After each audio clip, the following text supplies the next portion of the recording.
माना जाए, इसकी जितनी भी दुख भरे दिन थे वो अब खत्म होते हुए दिख रहे हैं या अभी थोड़ा और पेन देखना बाकी है? निफ्टी, बैंक निफ्टी ये सब हरे निशान में होल्ड आउट कर रहे हैं 22,500 के ऊपर और बैंक निफ्टी भी 48,300 के करीब है। आपका क्या व्यू बन रहा है सर?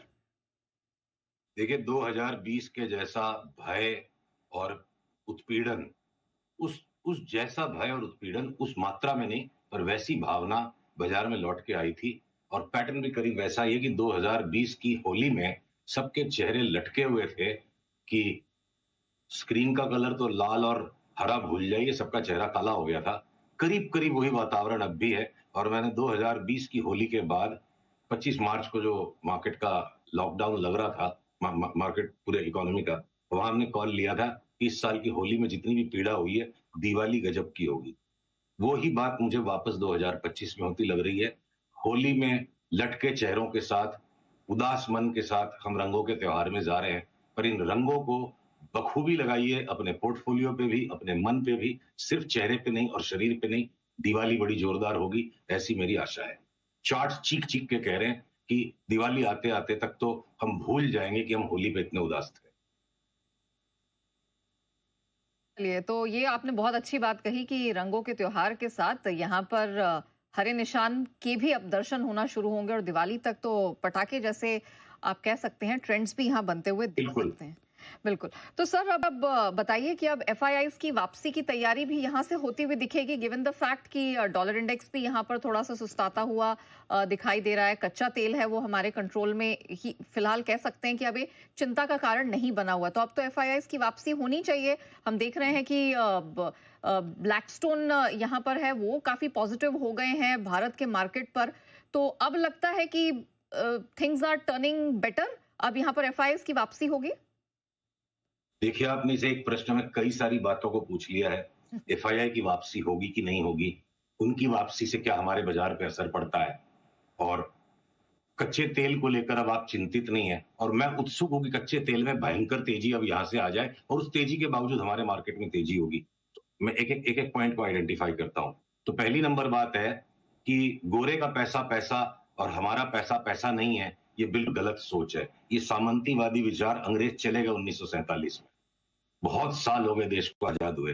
पैसे का रंग नहीं होता, रंग जो होगा ना शेयर बाजार में सिर्फ भाव का होगा। कोई चंद जी ले, कोई चंद जी बेचे।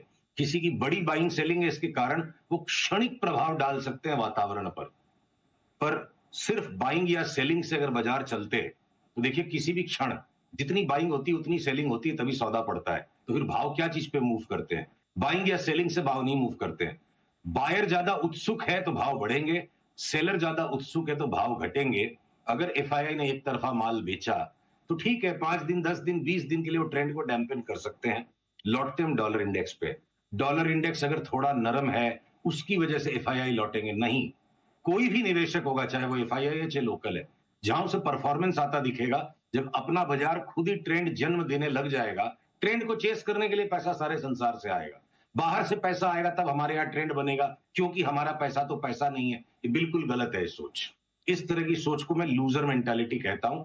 मेरा अनुरोध है, मैं इतने कठोर शब्दों में आपके चैनल से इस बात को इसलिए कह रहा हूं कि ये विचार इतना पॉपुलर हो गया हमारे यहाँ और इसके कारण हमारी आम जनता मार खाती है। किसी का पैसा हो वो पैसा है, और ट्रेंड जब पैदा होगा तो पैसा अपने आप उसके पीछे जाएगा, राम का भी, श्याम का भी, यदु का भी, मोदू का भी, सबका। तो फलाने चंद जी आ जाएंगे इसलिए बाजार में तेजी होगी, थिंकिंग गलत है। और रही डॉलर इंडेक्स की बात, वही सारे संसार में मुझे लगता है तेजी का कारण बनेगा। क्योंकि देखिए पोर्टफोलियोज का मेजरमेंट वर्ल्ड ओवर डॉलर में होता है। डॉलर आज की तारीख तक तो वर्ल्ड की रिजर्व करेंसी है। जब जब डॉलर में एक तरफा मंदी का ट्रेंड आता है, सारे एसेट मार्केट्स ऊपर जाने लगते हैं। और यही एक प्रमुख वजह है कि ये जो मनगढ़ंत बातें हैं, क्रूड का दर जाएगा तो इंडिया का इंपोर्ट बिल घट जाएगा, हमारा रिजर्व बढ़ा रहेगा, हमारे इन्फ्लेशन पर प्रेशर कम पड़ेगा, तो हमारी कंपनियों का मुनाफा बढ़ेगा, ये सब मनगढ़ंत बातें हैं।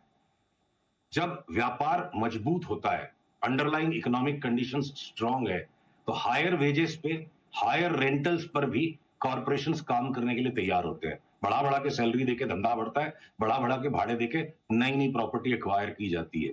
तो उसी तरह से अगर कॉस्ट ऑफ एनर्जी बढ़ रहा है तो धंधा अगर मजबूत है इसलिए कॉस्ट ऑफ एनर्जी बढ़ रहा है, कॉस्ट ऑफ एनर्जी घट जाएगा इसलिए मेरा धंधा मजबूत हो जाएगा, तब तो आप खैरात पे जी रहे हो। फिर वो कोई इकोनॉमिक वेलबींग नहीं है वहां पर, वो बिल्कुल इकोनॉमिक डिस्क्रिपेंसी है। इतिहास को उठा के देखिए, 20 साल के 30 साल के इतिहास को, 90% of the time with in your data series आपको क्रूड का भाव और वर्ल्ड के सारे स्टॉक मार्केट्स का मूवमेंट करीब करीब कोरिलेटेड नजर आएगा। और हमें क्रूड में खूंखार तेजी अब यहां से बनती दिख रही है, और उस क्रूड की तेजी के बावजूद हम इंडिया के शेयर बाजार में बड़ी तेजी लगाने के लिए उत्सुक हैं। एक एक करके, sector by sector, stock by stock बड़े रिवर्सल पैटर्न्स बनते जा रहे हैं। आप कह रहे हैं कि क्रूड थीम पर अब क्योंकि फोकस रहेगा यहाँ से, तो ऐसे में कौन से सेक्टर, कौन से स्टॉक आपको पसंद आ रहे हैं इस थीम से जुड़े? एक जमाना था जब क्रूड के भाव बढ़ते थे तो ओएमसी सफर करती थी, ओएनजीसी बढ़ जाएगा, आईओएल बढ़ जाएगा, ओएमसी सफर करेगी। अब क्या है कि इंडिया का ऐसा टाइम आया हुआ है कि हमारी पांचों उंगलियां घी में और सर कढ़ाई में, हमारे पांव 12 हैं। सफरिंग होगी यूरोप की। क्या है, रशिया से या कहीं से भी डिस्काउंटेड ऑयल फिर से इंडिया को मिलेगा। जब पास्ट में मिला तो मेरे को लगता है सेम रिजीम चलेगी। देखिए, यूएस प्रेसिडेंशियल इलेक्शन में वर्ल्ड की जियो पॉलिटिक्स में पॉज आ गया। चार्ट चीख चीख के बता रही है कि इतनी बड़ी क्रूड की चाल बिना किसी बड़े जियो पॉलिटिकल इवेंट के नहीं आएगी। तो इस वक्त हम सिर्फ कल्पना कर सकते हैं कि जिस दिन ईरान इजराइल का तमाशा फिर से शुरू हो जाएगा, थोड़े दिन के लिए उन्होंने आराम लिया, अमेरिका में इलेक्शन हो जाने। इजराइल ने तो भूलता है ना माफ करता है। Israel never forgets, it never forgives. तो Iran as a theatre will revive sometimes in 2025 is a no brainer. अगर वो घटना आ जाती है तो जो प्योर रिफाइनरी प्लेज है, एमआरपीएल और Chennai petro, last time Russia Ukraine के वॉर की शुरुआत में 8 bagger 9 bagger returns in stock में आई थी, और हमने बड़ी मलाई हमारे निवेशकों के लिए पकड़ के खिलाई थी उनको। अब उतनी बड़ी नहीं भी तो एमआरपीएल में 4 to 5 बैगर मूवमेंट और चेन्नई पेट्रो में अबाउट 3 बैगर मूवमेंट बिल्कुल संभव है। समय का अभाव है, वरना आज मैं आपको चार्ट्स दिखाता, हमें और भी स्टॉक्स पे बात करनी है। तो ये दो हमारे बड़े बाइज हैं। चेन्नई पेट्रो में ऑलरेडी बाई हो चुका, उसको पुल बैक में लीजिएगा, और एमआरपीएल का बाई अभी ट्रिगर होने में कुछ समय, 1 2 3 दिन बाकी हो सकते हैं। तो उसको फ्लेयर अप करने दीजिए, तब उसको पकड़िएगा।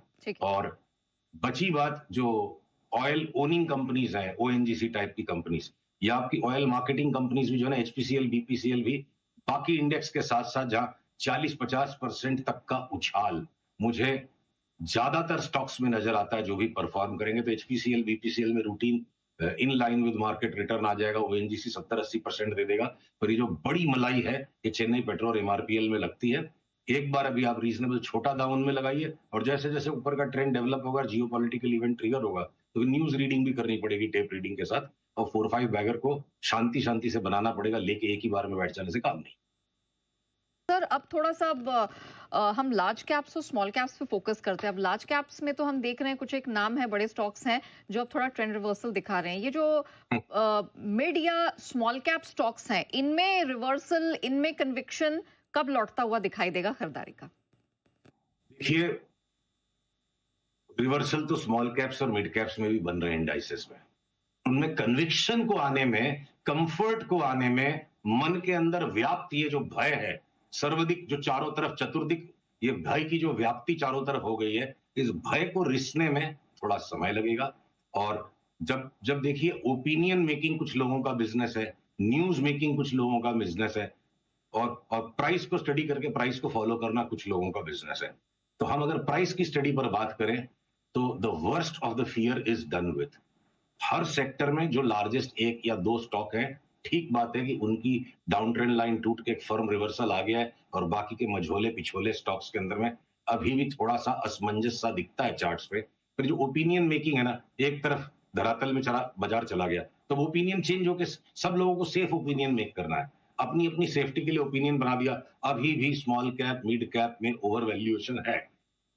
तो इसमें कौन सा बड़ा परम विज्ञान हो गया है बात की जानकारी देने में कि अभी भी ओवर वैल्यूएशन है? जो चीजें ओवर वैल्यूड रहती हैं वो पूरा एक रेजिम है, 5 साल, 7 साल, 8 साल का एक तरफा अगर बुल मार्केट है, तो जो चीजें ओवर वैल्यूड रहेंगी किसी भी कारण से, तो ओवर वैल्यूड ही रहेंगी, वो फेयर वैल्यूड हो जाएंगी, और उसके बाद नया बुल मार्केट शुरू होगा। ऐसा तो कोई शास्त्र में लिखा हुआ नहीं है। तो है, ठीक है, स्मॉल कैप और मिड कैप में अभी भी थोड़ा ओवर वैल्यूएशन है, पर ट्रेंड के साथ चलिएगा। यही लोग जो ओवर वैल्यूएशन है बोल के, उनका काम है ओपिनियन देना, और भाव के साथ प्रेशर में माल उनको भी लेना पड़ेगा जब ये बाजार पूरा रिवर्सल हो जाएगा। तो फिलहाल के लिए मुझे लगता है निफ्टी में हमें 2 भागों में इसको बांटना चाहिए। 23,100 तक की निफ्टी की रैली जिसके बाद हो सकता है फिर एक सब्सटेंशियल 500-600 पॉइंट का करेक्शन दे, और उसके बाद जब दोबारा 23,100 के ऊपर निफ्टी निकल जाएगी, तब ये भय का वातावरण खत्म होके चारों तरफ ले लो का भाषण शुरू होगा। 23,100 तक जब तक हम क्रॉस नहीं करते हैं, भय बना रहेगा। और देखिए, बैंक निफ्टी में भी अगर पीसीआर मेरे स्क्रीन को शेयर कर सके, तो जो इंडसइंड बैंक के कारण कोहराम मच गया, उस कोहराम के बावजूद बैंक निफ्टी अभी तक भी कोई सिग्निफिकेंटली कोई लोअर बॉटम बना सके, ऐसा पिक्चर्स में नहीं आ रहा है। हाँ, ये देखिए चार्ट आ गई मेरे स्क्रीन पे, ये ट्रायंगुलर पैटर्न ही बन रहा है 2 लाल लकीरों के बीच में। तो बैंक निफ्टी में भी ना अलग-अलग स्टॉक्स की चाल बन रही है। अगर एसबीआई, पीएनबी, बीओबी ने क्लियर कट घोड़ों ने अस्तबल तोड़ दी और निकल चुके हैं और इनमें तेजी की चाल शुरू हो गई, आईसीआईसीआई बैंक ने मोर्चा संभाल लिया कि बैंक निफ्टी को ज्यादा घटने नहीं देंगे, तो एक बार इंडसइंड बैंक और उसके पीछे थोड़ी मवाद कोई एक्सिस बैंक में भी अगर निकाल रहा है, तो लीड लैग्स होंगे कुछ सेक्टर्स में। ब्रॉडली फियर इज डन, और खाली यही नहीं, देखिए नैस्डैक और एसएनपी ने भी करीब अपना बॉटम लगाने का काम कर दिया है। मैं करीब इसलिए कह रहा हूं कि फर्म ट्रेंड रिवर्सल में तब मानूंगा जब उनकी डाउनवर्ड स्लोपिंग ट्रेंड लाइन निकल जाए। मैं इंडिविजुअल कंपोनेंट्स पे जब जाता हूं, तो चाहे वो टेस्ला हो, जिसमें हमने 50% गिरने की बात की थी और 55% से ज्यादा गिर गया, कल 8% वापस बढ़ा है। चाहे वो टेस्ला हो, पेलेंटिर हो, एनवीडिया हो, गूगल हो, अल्फाबेट, और या वो आपके मेटा हो, इवन एक्सॉन मोबिल जैसे ओल्ड वर्ल्ड स्टॉक के अंदर में करीब बॉटम की रंग बन गए हैं। हमेशा ही होता है कि इंडिविजुअल स्टॉक्स पहले बॉटम बनाएंगे, और जब माहौल सेंटीमेंट जब चेंज होना शुरू होगा, तो कोवेरिएंसेस कंस्टिट्यूएंट स्टॉक्स के स्ट्रॉन्गर हो जाएंगे, तब इंडेक्स के अंदर में भी ट्रेंड आता है। तो मुझे वर्ल्ड वाइड अब कहीं भी किसी स्टॉक मार्केट में जो भी सब्सटेंशियल करेक्शंस दे चुके हैं, तो यहां से बेचने में कोई बहादुरी नहीं लगती है। कॉस्पी घूम चुका है, निकेई घूम चुका है, तो सारे ही संसार की इंडाइसेस जिन्होंने मोटा करेक्शन दिया है, अब मुझे लग रहा है वापस रिस्क ऑन का वातावरण लौटेगा, और उस रिस्क ऑन के अंदर ही क्रूड में तेजी आएगी। को कोई स्कैरसिटी ड्रिवन मिडिल ईस्ट में कोई इवेंट आता है, तो उस वक्त स्टॉक मार्केट्स में नी जर्क रिएक्शंस आ सकते हैं। तो क्रूड के कारण हमारा देश पंगु हो जाएगा। अब उतना गरीब नहीं बचा है भारत। 1950 में आप ये बात बोले होते, तब फिर भी आपको सीरियसली लेते। अभी 2025 चल रहा है, क्रूड की वजह से इंडिया की इकोनॉमी लड़खड़ा जाएगी। ये बहुत ज्यादा अंडर एस्टिमेट करना है अपने आप को स्टॉक में। Kedia sir, thank you so much समय निकालकर आज हमारे साथ जुड़ने के लिए और बताने के लिए कि अब यहां से मार्केट का मूड मिजाज कैसा रहेगा और कौन से सेक्टर स्टॉक्स पे खास फोकस करना है।